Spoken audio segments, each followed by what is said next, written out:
English Bible NIV Ruth 1:4. 1. In the days when the judges ruled, there was a famine in the land, and a man from Bethlehem in Judah, together with his wife and 2 sons, went to live for a while in the country of Moab. 2.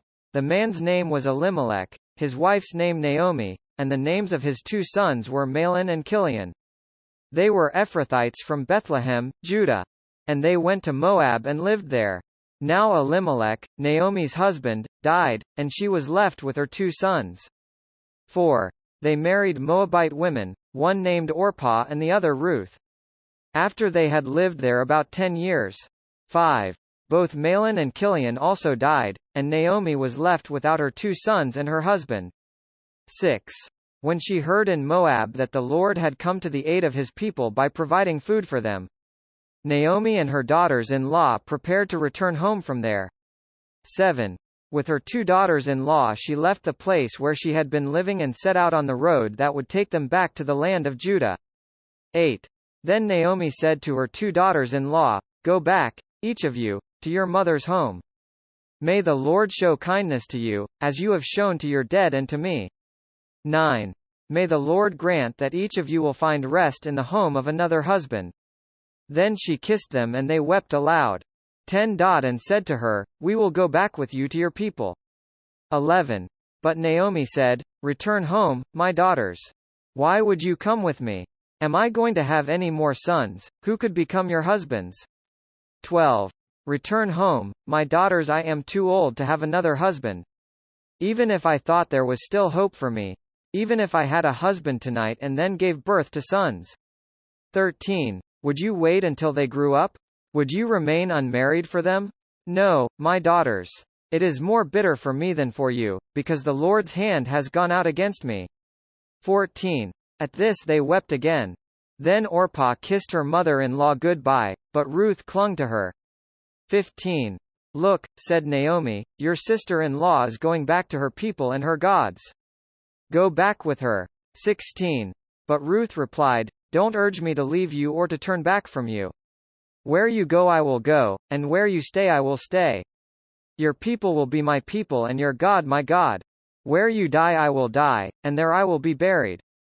May the Lord deal with me, be it ever so severely, if anything but death separates you and me."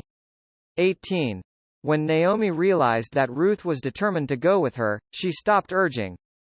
19. So the 2 women went on until they came to Bethlehem. When they arrived in her Bethlehem, the whole town was stirred because of them, and the women exclaimed, "Can this be Naomi?" 20. "Don't call me Naomi," she told them.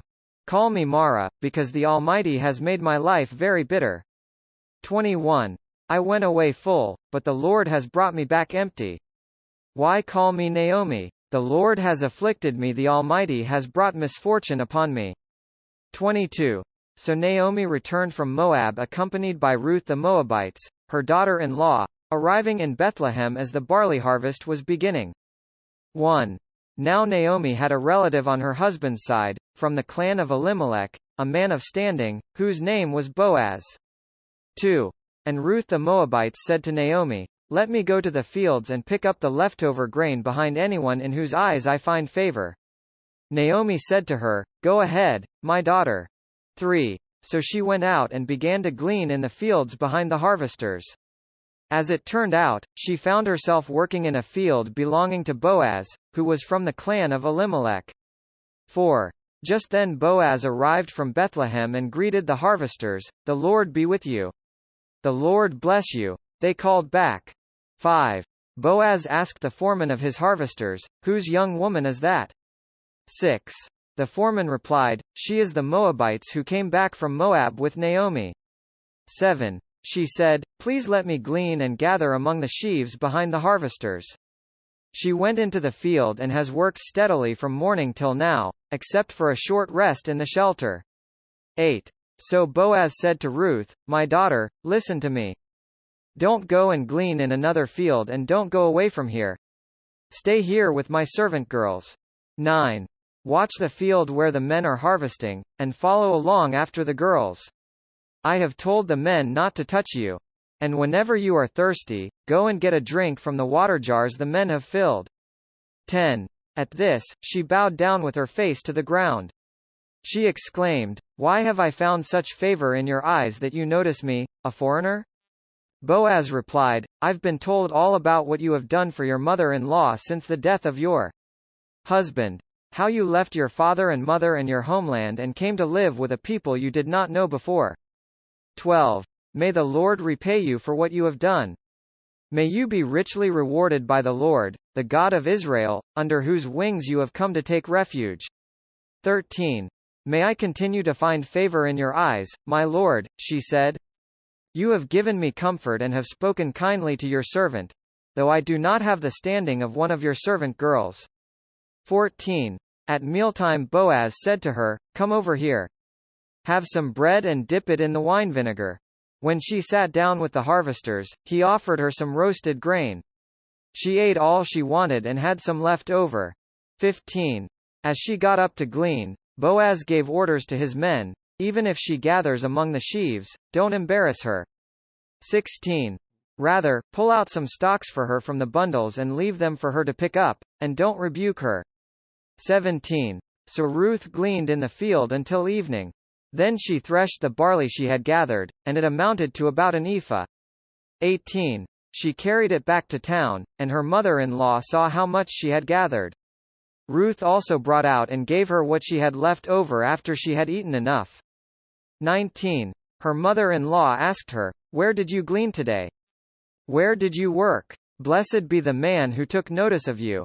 Then Ruth told her mother-in-law about the one at whose place she had been working. "The name of the man I worked with today is Boaz," she said. 20. The Lord bless him. Naomi said to her daughter-in-law, "He has not stopped showing his kindness to the living and the dead." She added, "That man is our close relative, he is one of our kinsman redeemers." 21.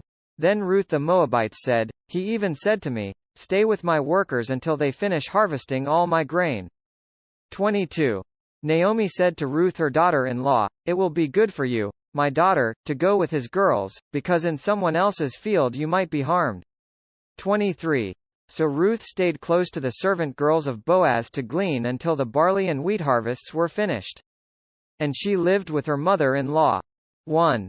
One day Naomi her mother-in-law said to her, "My daughter, should I not try to find a home for you, where you will be well provided for?" 2. Is not Boaz, with whose servant girls you have been, a kinsman of ours? Tonight he will be winnowing barley on the threshing floor. 3.